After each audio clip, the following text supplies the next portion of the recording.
Assalamualaikum warahmatullahi wabarakatuh. Di video kali ini saya akan menjelaskan tentang kias, tapi saya tidak akan menjelaskan secara detail karena keterbatasan waktu video ini. Oke, kias yang mana dalam usul fikih itu juga bisa dijadikan sebagai hujjah atau sumber hukum, maka kias di dalam usul nahwu itu juga hal yang sama sebagaimana kias yang ada dalam ilmu usul fikih. Kias dalam ilmu usul fikih ada 4 rukun. Kias dalam ilmu nahwu juga ada 4 rukun. Yang pertama adalah makis aleh atau hukum asal. Yang kedua adalah al-makis atau hukum fara, hukum cabang. Yang ketiga adalah ilat. Yang keempat adalah hukum kejadiannya dalam sebuah hukum tersebut. Oke, langsung saja. Kias dalam ilmu nahwu itu dibagi menjadi 3. Ada yang namanya kias illah, ada yang namanya kias syibeh, dan ada yang namanya kias ittirat. Apa itu kias dari ketiga ini? Kita akan bahasnya satu persatu.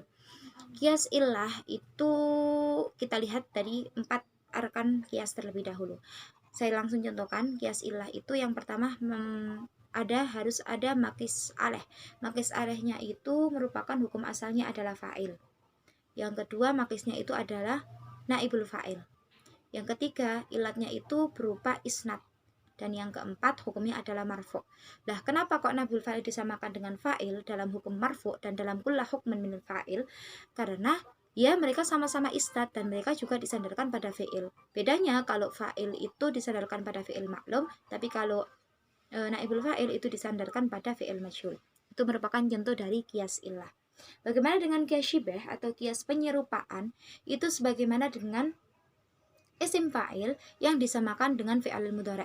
Lah, ada apa dengan fi'il mudhari' dan isim fa'il itu? Kenapa mereka disamakan? Mereka disamakan karena mereka itu memiliki zaman yang sama, yakni zaman hal dan zaman mustaqbal.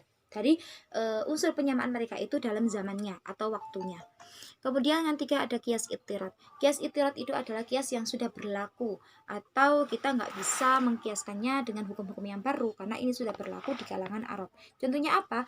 Contohnya langsung saja ke makis aleh. Itu adalah saya kasih contoh, makis alehnya adalah kullu fi'lin ghairu mutasarrif, berarti hukumnya mabni, ghairu munsharif, berarti hukumnya mabni. Kemudian makisnya itu yang disamakan itu adalah lafadz laisa. Bagaimana laisa ini? Apakah dia itu disamakan dengan fi'il ataupun disamakan dengan fi'il ghairu mutasarrif atau fi'il yang mu'rab? Nah, ulama sepakat bahwa laisa ini dihukumi mabni. Hukumnya adalah mabni. Karena apa? Karena ilatnya itu berupa ittirat, karena sudah berlaku di kalangan ulama Arab. Seperti itu. Nah, kias itu apa? Kias itu adalah analogi. Kias secara etimologi itu berasal dari kata miqdar atau mikyas, itu berarti ukuran. Sedangkan kias menurut terminologi adalah menyamakan hukum fara, hukum cabang dengan hukum asal karena adanya sebuah ilat. Nah, untuk definisi kias ini ada 2 ulama yang sangat bertentangan. Yang pertama, Imam Mahdi Al-Mahzumi itu mengatakan bahwa kias adalah sesuatu yang harus dijaga.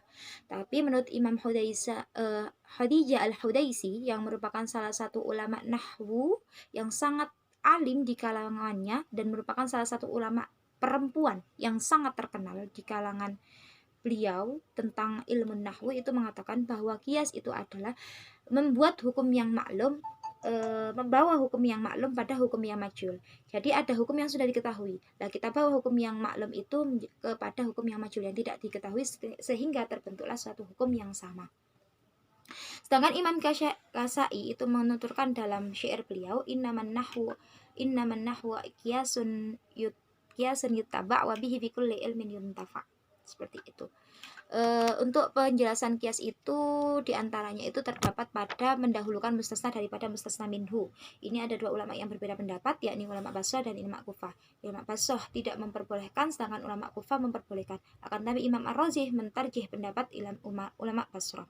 Yang kedua, hakikatu mahma. Apakah mahma itu berasal dari ma'azaidah dan ma'asyartiyah? Itu menurut Imam Khalil dan Imam Shibaweh.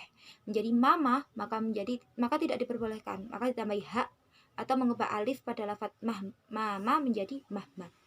Kemudian Imam Ar-Razi dan Imam Ibnu Uswar dan Imam Ibnu Hisham juga berbeda pendapat. Kalau Imam Ar-Razi, Ibnu Uswar dan Ibnu Hisham itu mahma ala wazni maf'al. Kalau Ar-Razi, Sibawi, Ahfaz dan Zujjaj itu makna kafah. Dan ma di situ adalah masyartiyah, mahma taf'al af'al ay ukfuf taf'al af'al. Kemudian itu yang kedua penjelasan tentang dhamir yang mengikuti rubah. Apakah harus sama dengan dhamir lafaz setelahnya atau tidak sama. Kalau Imam Basro mengatakan ya nggak harus sama. Kenapa harus sama? Imam Kufa mengatakan ya harus sama. Rubbaha imra'atan, rubbahu rajulan, rubbahuma rajulaini ila akhirih. Kemudian masalah taklil. Masalah taklil ini ada beberapa pendapat, itu sudah dijelaskan detail oleh Imam Ar-Radhi dalam kitabnya yang berjudul Kafiyah Ibnu Hajib. Kemudian masalah wawu. Yang jatuh setelah wawu ini apakah dia harus kosam ataukah dia itu berupa atof? Imam Ar-Radhi mentarjih bahwa wawu yang jatuh setelah wawu yang kedua atau ketiga itu bermakna atof, karena kalau kosam harus ada banyak jawab. Yang keempat, yang keenam itu masalah ilat ismullah. Apakah ilat isma ini harus mansub atau mabni? Itu ada dua pendapat. Az-Zujaj mengatakan bahwa dia itu harus mu'rab dengan adanya lah, tapi Imam Ibnu Mubarrad dan Imam Afas yang sudah ditarjih oleh Imam Ar-Radhi itu mengatakan bahwa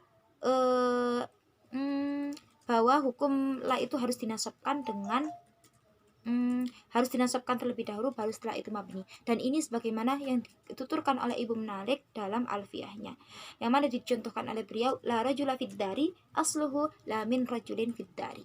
Syukran ala istimamikum. Semoga channel kali ini bermanfaat bagi yang ingin mengetahui dan ingin mengetahui khulasoh atau ringkasan dari adanya qiyas yang dijadikan hujjah min usulin nahwi. Wassalamualaikum warahmatullahi wabarakatuh.